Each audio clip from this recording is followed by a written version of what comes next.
ये आई भैया बहुत खुशी के बात बटे स्वर स्टूडियो लुधियाना में हमारी बनी हमारे भैया लोग साथ दे वाला बड़े आशा नहीं के पूर्ण विश्वास बाटे कि हमारा जोना मान सम्मान प्यार दे वाली वही प्यार के पावे खातिर रुआ लोग के बीच ना रहल भैया। एक सुहागिन कैसे कह दिया कि तू चल गइला भूला गइला, तू चल गइला भूला गइला असरा के माटी में मिलावा तारा हत सुने परदेसी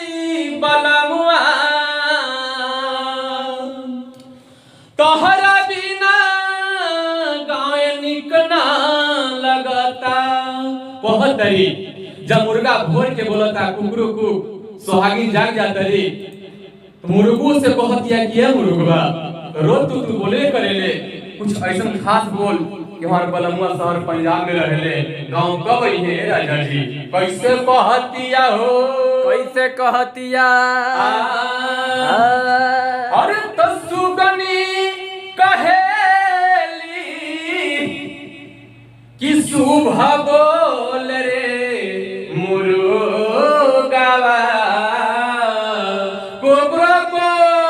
जागा सहो भोर हो गए कहतिया सुहागिन कैसे कहतिया अरे तो सुगनी कहेली शुभ बोल रे मुर्गा तब पंजाब से सजाना आई राम पंजाब से बलामुआ आई राम कहतिया कि जाके पंजाब सैया गइला भुलाई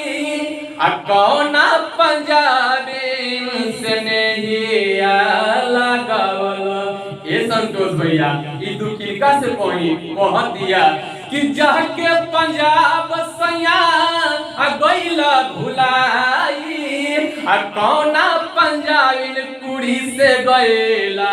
लो भाई कि जन के हो जयता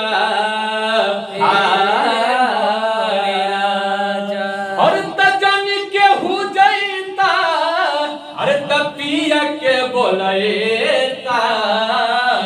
तब पंजाब से सजाना तब पंजाब से बलमुआ तब पंजाब से राजाओ ऐ राम पंजाब से सजाना